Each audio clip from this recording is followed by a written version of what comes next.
విద్యార్థులపై చదువు ఒత్తిళ్లు అలాగే కళాశాలలో వేధింపులు పెరుగుతున్న వేళ ఒకే రోజులో ఇద్దరు విద్యార్థులు ఆత్మహత్యకు పాల్పడిన సిచువేషన్.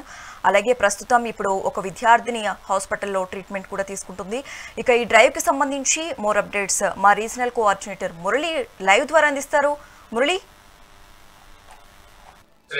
ఇవాళ సభ్య సమాజం తలదించుకునేలా విశాఖపట్నంలో జరిగినటువంటి ఘటన, మహిళా అధ్యాపకులు విద్యార్థిపై చేసినటువంటి లైంగిక దాడి కారణంగా కలత చెందినటువంటి స్టూడెంట్ ఆత్మహత్య చేసుకున్నటువంటి ఒక ఘటన వెలుగులోకి వచ్చింది.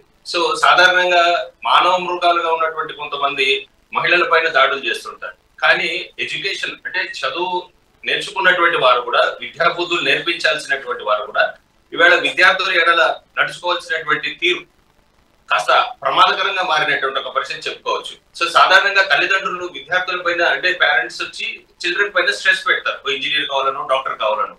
కానీ కాలేజీకి పంపించిన తర్వాత అక్కడ మంచి విద్యాబుద్ధులు నేర్పించాల్సినటువంటి అధ్యాపకులు కాస్త పక్కదారి పట్టడం, పక్క చూపులు చూడడం. సో సాంకేతిక సహకారంతో అగ్రగామిగా ఈవేళ ర్యాకెట్ లో కూడా ఎన్నో అద్భుతాలు సృష్టిస్తున్నటువంటి భారతదేశం శాస్త్రవేత్తలు ఇవాళ వాళ్ళందరూ కూడా ఆ స్టేజ్కి వచ్చారంటే దానికి అధ్యాపకులే కారణం. కానీ అధ్యాపకులు వేధింపులు అనేది ఈ రోజుల్లో చాలా తీవ్రంగా వెళ్ళిపోతున్నటువంటి ఒక పరిస్థితి.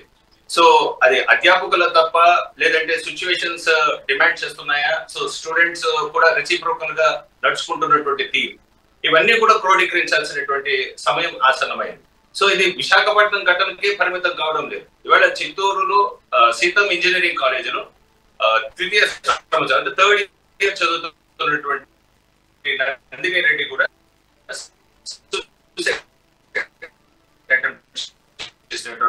పరిస్థితి. సో అక్కడ ఉన్నటువంటి ఉన్మాద రీతిలో పాల్పడినటువంటి ఒక పరిస్థితి. అంటే ప్రాక్టికల్ ఎగ్జామ్స్ కి నోట్స్ తీసుకోకపోవడం, కలత చెంది 3వ అంతస్తు నుంచి కూడా కింద పడిపోయినటువంటి ఒక పరిస్థితి మనం చూస్తున్నాం. సో తీవ్ర గాయాలైనటువంటి నందిని రెడ్డిని చిత్తూరు ప్రభుత్వ ఆసుపత్రికి తరలించారు. సో అక్కడ మెరుగైనటువంటి వైద్యం కోసం వేలూరు సిఎంసి హాస్పిటల్ అంటే క్రిస్టియన్ మెడికల్ కాలేజీకి పంపించినటువంటి పరిస్థితి మనం చూస్తున్నాం. సో వెరసి 2 ఘటనలు. సో అదే విధంగా కుప్పం మెడికల్ కాలేజీలో కూడా ఒక అనస్థీషియన్ కూడా సూసైడ్ అటెంప్ట్ చేసుకున్నారు. సో 3 ఘటనలు, చిత్తూరు జిల్లాలో 2, విశాఖపట్నంలో 1. సో 3 ఘటనలు చూస్తే చాలా ఆందోళన కలిగించేటువంటి అంశం. దీనిపైన పెద్ద ఎత్తున స్టూడెంట్ ఫెడరేషన్స్ కానీ, విద్యార్థి సంఘం నేతలు కానీ పెద్ద స్థాయిలో ఆందోళన కూడా చేపట్టినటువంటి ఒక పరిస్థితి. సో విద్యార్థుల్లో దాగి ఉన్నటువంటి మానసిక స్థైర్యం అంటే స్కిల్స్ ని బయటకు తీయాల్సినటువంటి అధ్యాపకులు ఇవాళ వాళ్ళ స్కిల్స్ ని అనగదొక్కడమే కాకుండా వాళ్ళని మెంటల్ స్ట్రెస్ కి గురి చేస్తున్నటువంటి ఒక పరిస్థితి. సో ఒకవైపు తల్లిదండ్రులు ఇబ్బందికరమైనటువంటి సిచ్యువేషన్ అంటే కొడుకుని, కూతురుని ఒక డాక్టర్ చేయాలి, ఇంజనీరింగ్ చేయాలనేటువంటి ఒక తపన. సో వారిని ఒక కాలేజీకి పంపిస్తారు. అక్కడ అధ్యాపకులు వ్యవహరిస్తున్నటువంటి తీరు, ఇవన్నీ కూడా మిశ్రమంగా చూసుకుంటే వైద్యులు కొన్ని సూచనలు చేస్తున్నారు. ఎవరి తప్పిదం ఉంది, ఎందుకు తప్పిదం ఉంది, ఇది కౌన్సిలింగ్ కేంద్రాలు ఎందుకు ఏర్పాటు చేయలేకపోతున్నారు అనేటువంటి అంశాలు కూడా ఇక్కడ పరిగణలోకి తీసుకోవాల్సినటువంటి పరిస్థితి ఉంది. సో ఈ నేపథ్యంలో సో విద్యార్థులు ఎదుర్కొంటున్నటువంటి స్ట్రెస్ 3 ఘటనలు మనం ఇక్కడ విశాఖపట్నానికి సంబంధించినటువంటి ఘటన. సో అదే విధంగా కుప్పం, చిత్తూరు జిల్లా కుప్పం మెడికల్ కాలేజీలో జరిగిన ఘటన, అలాగే చిత్తూరు జిల్లాలో ఉన్నటువంటి సీతం ఇంజనీరింగ్ కాలేజీలో జరిగినటువంటి ఘటన. ఈ 3 ఘటనలను ఏ విధంగా క్రోడీకరించుకొని వైద్యులు ఇచ్చేటువంటి సలహా ఏంటి అంటే వారిలో మరింత స్కిల్స్ పెంపొందించడం కోసం కానీ, లేదంటే వాళ్ళు మెలకువలు వహించడం ఏ విధంగా చేయాలి. ప్రతిదానికి ఆత్మహత్య ఒకటే ప్రామాణికం కాదు, అదొకటే మార్గం కాదు. సో దాన్ని తల్లిదండ్రులకు ఎలా ఎక్స్ప్లెయిన్ చేయాలా, ఆ ఎక్స్ప్లెయిన్ చేసిన తర్వాత వాళ్ళ దగ్గర నుంచి ఎలాంటి కౌన్సిలింగ్ పొందాలనేటువంటి అంశాలు కూడా తెలుసుకోవడానికి ప్రయత్నం చేస్తాం. ఇదే అంశాలు మాట్లాడడానికి నాతో పాటు డాక్టర్ కిషోర్ గారు ఉన్నారు. వారిని అడిగి మరింత సమాచారం తెలుసుకునేటువంటి ప్రయత్నం చేస్తాం. కిషోర్ గారు, ఇవాళ 3 ఘటనలు ఆంధ్రప్రదేశ్ రాష్ట్రంలో జరిగినటువంటి ఒక పరిస్థితి, దాన్ని ఏ విధంగా భావించవచ్చు అంటే విశాఖపట్నం కానీ అలాగే చిత్తూరు జిల్లాలో 2 ఘటనలు, ఒకటి కుప్పం నియోజకవర్గంలో జరిగింది, రాష్ట్ర ముఖ్యమంత్రి చంద్రబాబు నియోజకవర్గం, అదేవిధంగా చిత్తూరు. ఈ 3 ఘటనలని ఏ విధంగా విశ్లేషించవచ్చు? ఈ 3 ఘటనలు మనం చూస్తే 3 ఘటనలు కూడా జరిగింది ఒక ప్రైవేట్ ఇంజనీరింగ్ కాలేజ్ కానీ లేదంటే ప్రైవేట్ ఇన్స్టిట్యూషన్. దీన్ని బట్టి అర్థం అవుతుంది ఏంటంటే మనకి ప్రైవేట్ ఇన్స్టిట్యూషన్స్ ప్రభుత్వాలు ఎప్పుడైతే ప్రభుత్వ వ్యవస్థ నిర్వీర్యం చేసి ప్రైవేట్ వాళ్ళకి అప్పగిస్తాయో, ప్రైవేట్ కాలేజీల్లో ముఖ్యంగా ఏం చేస్తాయి, మనకి ఈ మధ్య కూడా రీసెంట్ కూడా ఇక్కడ తిరుపతిలో పెద్ద యూనివర్సిటీ గురించి కూడా మనం ఎన్నో జరిగింది. ముఖ్యంగా ఏం చెప్తున్నాయంటే వాళ్ళు లాభాపేక్ష తప్ప పిల్లల్ని ఎడ్యుకేషన్ పరంగా కానీ వాళ్ళని ఇంకొంచెం మెరుగైనటువంటి స్థితిలోకి తీసుకోవడం కానీ ఉండవు. ప్రైవేట్ కాలేజీలో కానీ ప్రైవేట్ స్కూల్లో కానీ ఈరోజు జరుగుతుందండి, ఒక స్కూల్ గ్రౌండ్ ఉండదు, కాలేజీ గ్రౌండ్ ఉండదు, వాళ్ళకి ఇంకేం ఉండదు. వాళ్ళని కేవలం కంప్యూటర్ లాగా తయారు చేసి వాళ్ళకి అదే చెప్తున్నారు. కాబట్టి గవర్నమెంట్ వ్యవస్థ నిర్వీర్యం అవ్వడం వల్ల పిల్లల్లో ఇటువంటి సమస్యలు అంటే వాళ్ళు మానసిక ఎదుగుదలని దెబ్బతీస్తున్నారు.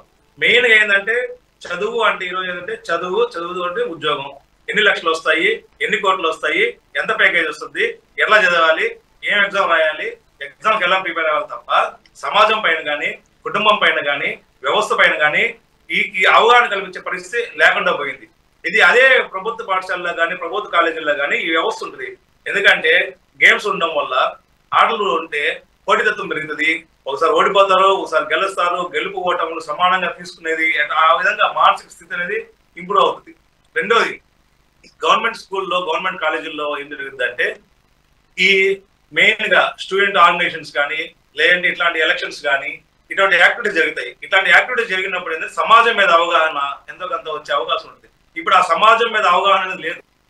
మూడోది ఏంటంటే ఈ 20-30 సంవత్సరాల్లో మన కుటుంబ వ్యవస్థ బాగా విచ్ఛిన్నం అయిపోయింది. కుటుంబ వ్యవస్థ అంటే ఇప్పుడు అంతా ఐసోలేటెడ్ ఫ్యామిలీస్. అంతకుముందు అట్లా కాదు, అందరూ తాత, అవ్వ, అత్త, మామ, కుటుంబం అంతా ఉండేది. కుటుంబ వ్యవస్థ విచ్ఛిన్నం అయిపోయి చిన్న కుటుంబాలుగా అయిపోయినాయో అమ్మ నాయన పిల్లలే ఉంటున్నారు. ఈ అమ్మ నాయన కూడా ముందు నుంచి ఉద్యోగాలు కానీ వాటికని వాళ్ళు పరిగెత్తే క్రమంలో పిల్లల్ని కూడా పట్టించుకునే పరిస్థితి లేదు. కాబట్టి పిల్లలు అంటే ఇక్కడ విశాఖపట్నంలో జరిగినటువంటి ఘటన సభ్య సమాజం తలదించుకునేలా ఉంది. ఎందుకంటే ఒక మహిళా అధ్యాపకురాలు ఇద్దరు ఒక స్టూడెంట్ పైన దుర్మార్గానికి పాల్పడుతూ వాట్సాప్ మెసేజ్లు చూస్తే ఎవరు చదవలేనటువంటి ఒక పరిస్థితి.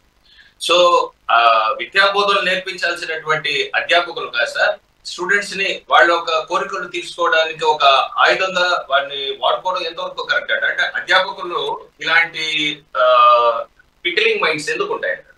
టెక్నాలజీ ప్రయోగం ఉంది, సమాజం ముందుకెళ్ళాలి. కానీ దురదృష్టవశాత్తు టెక్నాలజీలో ఏం జరుగుతుందంటే 10% మనకు ఉపయోగపడుతుంది, 90% అంతా ఇట్లాంటివి వస్తున్నాయి. ఇప్పుడు రీల్స్ అని కానీ, ఇన్స్టాగ్రామ్ కానీ, ఇవన్నీ కూడా ఏం చేస్తున్నాయంటే సమాజం మీద ఏంది, సమాజంలో ఎలా ఉంది, ఏం జరుగుతుంది, మంచి ఏంటి, చెడు ఏంటి చెప్పేదానికంటే చెడు రూపంలో, చెడు మార్గంలో మనల్ని తోసే విధంగా పంపిస్తా ఉంది. ఈ దాని దృష్టి వల్ల ఈ రోజు మనం చూడడం జరుగుతూ ఉంది. ఇప్పుడు రీల్స్ కానీ, ఇన్స్టాగ్రామ్ లో చూడండి, అందరూ సగం మంది సగం బట్టలు లేకుండా డాన్స్ చేయడము, ఇట్లాంటి రోత కామెడీ చేయడం, వీటిల్లోనే ఉంది బూతులు, లేదంటే సెక్షువల్ ఉన్నాయి. దీని మీద సంస్థలు కూడా నిషేధం విధించకుండా వాటిని ఎంకరేజ్, వయసు తారతమ్యాలు లేకుండా. మొన్న రీసెంట్ కూడా మనం చూసాము, మన ఈస్ట్ వెస్ట్ గోదావరిలో ఒక పెద్ద ఆయన 60 సంవత్సరాలు పెద్ద ఆయన ఒక పాపని లైంగిక వేధించడం, తర్వాత జరిగిన పరిణామం చూస్తున్నాం. అంటే ఏంటి, మనుషుల్లోకి ఈ టెక్నాలజీ అనేది దుష్ప్రభావాలని, లేదంటే సమాజాన్ని రాంగ్ వైపుకి నడిపిస్తా ఉంది. ఈరోజు మొబైల్ తీసినప్పటి నుంచి సెక్స్, లేదంటే బూతులు, లేదంటే ఇట్లాంటి అసభ్యంగా చూపించడం కానీ, లేదంటే రిలేషన్స్, అన్నా చెల్లి అంటే ఏంది, అక్క తమ్ముడు అంటే ఏంది, అమ్మ నాన్న అంటే ఏంది, అమ్మ కొడుకు అంటే ఏంది, ఈ రిలేషన్ కంటే ముందు అన్ని కూడా తీసి ఇది సెక్స్ తప్ప ఇంకేంటి లేదు, లైంగికంగా ఉండడం తప్పు, లైంగికంగా చేయడం, ఇవే సమాజాన్ని ముందు తీసుకుపోతున్నట్టు చూపించడం వల్ల ఇటువంటి చెడు మార్గాల్లోకి అందరినీ కూడా ఆ మార్గంలోకి నెడుతున్నాయి. కాబట్టి ఇటువంటి టెక్నాలజీని ఉపయోగించాల్సింది ఈ రోజు మన శాస్త్రవేత్తలు, మన షార్ నుంచి స్పేస్ లోకో, లేదా మూన్ లోకో, మార్స్ లోకి ఈ రోజు శాటిలైట్ పంపించి ఇంత డెవలప్ అవుతున్నా కానీ ఈ పర్సెంటేజ్ చాలా తక్కువ. 10%, 15% మాత్రమే మనకి టెక్నాలజీ ద్వారా మనకి రీల్స్ కానీ, లేదంటే ఇన్స్టాగ్రామ్ కానీ, లేదంటే సోషల్ మీడియాలో కానీ ఈ ప్రచారం ఉంటాయి. 90% ప్రచారం ఏంటంటే ఎలా ఉండాలి, లవ్ అంటే ఏంది, ప్రేమ అంటే ఏంటి. మళ్ళీ మీరు హైదరాబాద్ లో రీసెంట్ ఘటన చూస్తే ఒక బ్యాట్ కోసం మనం చంపాడు. ఎందుకు, ఎలా చేసాడు అని అంటే దానికి కూడా మనకి మీడియాలో వస్తున్నటువంటి కథనాలన్నీ చూసి నేర్చుకొని దాని వల్ల చేస్తున్నారు. కాబట్టి ఇటువంటి సెన్సిటివ్ కంటెంట్స్ అన్ని కూడా ఈ వీళ్ళు వ్యూవర్షిప్ కోసమో, లేదంటే వీళ్ళు టీఆర్పీ పెంచుకోవడానికి కోసమో ఈ మీడియా వాళ్ళు అలా చేసే కంటే కూడా వాటి మీద నిషేధం విధించాలి. వాళ్ళు స్క్రీనింగ్ చేయాలి. పంపించాలి, సమాజానికి ఏది మంచి ఉంటుందో దాన్ని పంపించి సమాజానికి నష్టం చేసే వాటిని స్క్రీనింగ్ చేసి అవసరం వరకే అది వస్తే బాగుంటుంది. అట్లా లేకుండా ఈ రోజు ఈ మీడియా విపరీతంగా ఈ సోషల్ మీడియాలో వచ్చినాక ఇట్లాంటి కాల్ పెరుగుతున్న వల్ల ఇద్దరు ఫీమేల్ అంటే ఇద్దరు మహిళా లెక్చరర్, వాళ్ళు ఏది మామూలు చదువు అని కాదు, వారు చదువుకొని విద్య నేర్పించేటువంటి వారు. అంటే సాధారణంగా ఒక ప్రోవర్బ్ ఒకటి ఉంది, అంటే ఒక పద్యం ఒకటి ఉంది, గురు బ్రహ్మ గురు విష్ణు గురుదేవో మహేశ్వర గురు సాక్షాత్ పరబ్రహ్మం తస్మై శ్రీ గురవే నమః అంటారు. అంటే గురువుని తొలి దైవంగా భావించేటువంటి భారత సంస్కృతిలో మనం ఉన్నాం. సో గురువే మంచి చెడ్డ నేర్పించాల్సినటువంటి సందర్భంలో ఇద్దరు మహిళా అధ్యాపకురాళ్ళు ఒక విద్యార్థి ఎడల తమ వాంఛను తీర్చుకోవడానికి ఆ స్టూడెంట్ ని బలిపశువు చేశారు. ఈవేళ ఎంతో అల్లారముద్దుగా పెంచుకున్నటువంటి తల్లిదండ్రులు వారి బిడ్డను కోల్పోయినటువంటి ఒక పరిస్థితి. ఇప్పటి వరకు కూడా ఘటన పైన ఎలాంటి దర్యాప్తు కానీ లేదా ఇతరత్ర అంశాలపైన ఇప్పుడు వెళ్ళలేదు. కానీ ఒక వైద్యుడిగా మీరు చెప్పండి, అంటే ఏ స్థితిలో ఉన్నారు ఆ టీచర్స్? ఇటువంటి సందర్భాలు వచ్చినప్పుడు మొత్తం మీదుగా సమాజానికి ఒక ప్రశ్నగా మిగిలిపోతుంటాయి. ఇట్లాంటి ఎందుకు ఇలా జరుగుతా ఉంది? మామూలుగా ఏంటంటే మనం పితృ ఆధిపత్య సమాజంలో ఉన్నాం, అంటే మేల్ డామినేటెడ్ సొసైటీలు ఉన్నప్పుడు సహజంగా ఏం జరుగుతున్నాయి, మహిళలపై లైంగిక వేధింపులు కానీ, మహిళలపైన అమ్మాయిలు కానీ, చిన్నపిల్లల మీద కానీ లైంగిక వేధింపులు జరుగుతున్నాయి. అది మగవాడు పాశవికంగా ఒక మృగంగా మారి చేస్తున్న పనులు చూస్తున్నాం. కానీ ఈ రోజు ఘటన రివర్స్ లో మహిళలు వాళ్ళకంటే వాళ్ళ స్టూడెంట్ అయినటువంటి అతని మీద లైంగికంగా దాడి చేయడం కానీ, లైంగిక వేధించడం కానీ, దానివల్ల దాడి తీసిన పరిణామాలు మనం చూస్తున్నాం. కాబట్టి ఈరోజు సమాజం మీద ఇటువంటి క్వశ్చన్ వస్తుంది. దీనికి కారణం ఏంటంటే 3 అనుకుంటున్నాను నేను. ఒకటి, ప్రభుత్వాలు ఘోరంగా ప్రభుత్వ వ్యవస్థ నుంచి పక్కకి వెళ్ళిపోయి ప్రైవేట్ ని ఎంకరేజ్ చేయడం ఒకటి. కాబట్టి ఈ జరిగిన సంఘటనలన్నీ ప్రైవేట్ లో జరుగుతున్నాయి. రెండవది, కుటుంబ వ్యవస్థ విచ్ఛిన్నం అయిపోవడం. మన కుటుంబ వ్యవస్థ చిన్న కుటుంబాలు అయిపోయిన తర్వాత బంధుత్వాలు దిగిపోయినాయి. మూడోది, మితిమీరిన టెక్నాలజీ. ఇప్పుడు మొబైల్ వచ్చేసిన తర్వాత మనిషి మాట్లాడుకునేది. మనం ఒక 10 నిమిషాలు కూర్చున్నామంటే 2 నిమిషాలు మాట్లాడుకుంటే 8 నిమిషాలు ఈ మొబైల్ చూసేదానికి సరిపోతుంది. అంటే ఏంటి, అసలు సమాజం పైన కానీ, పక్కన వాళ్ళతో మాట్లాడడం కానీ, రిలేషన్ మెయింటైన్ చేయకుండా ఈ మొబైల్ చూసుకుంటూ మొబైలే మనకన్నీ నేర్పిస్తున్నట్టు తయారైపోయింది. కాబట్టి ఇవన్నీ కలిపి ఈ రోజు జరిగిన సంఘటనలు మనకు తెలుపుతున్నాయి. ఈ మహిళలు ఎందుకు ఇలా తయారవుతున్నారంటే, మహిళలు కూడా ఇదే ఆలోచనలో పొద్దు నుంచి లేస్తే ఈ మొబైల్లో పట్టుకుంటే మొబైల్ ఏ వస్తున్నాయి, ఏది మంచి ఏది చెడు అని చెప్పేదానికంటే కూడా ఇలా ఇది మంచి, ఇదే సమాజం, ఇలా ముందుకెళ్ళాలి, ఇదే డెవలప్మెంట్ అంటే ప్రపంచం మొత్తం మీద ఈ విశృంఖలతను ప్రచారం చేయడం, ఇదే కరెక్ట్ అనుకోవడం. ఇప్పుడు మహిళల్లో కూడా మద్యపానం పెరిగింది. అంటే ఏంటి, మద్యపానం చేయడం తప్పు కాదు, మగవాడు ఎందుకే మద్యం తాగాలి, మన ఎందుకు తాగకూడదు అనేటువంటి దూరం ప్రగతా వచ్చి సమాజాన్ని ముందు తీసుకోవాలనుకుంటున్నాయో వారిని కాపీ చేస్తున్నటువంటి సందర్భంలో వస్తున్నటువంటి దుష్పరిణామాలు ఇవి. కాబట్టి ప్రభుత్వాలు బాధ్యత ఉంది, అలాగే ప్రజలు కూడా బాధ్యత ఉంది.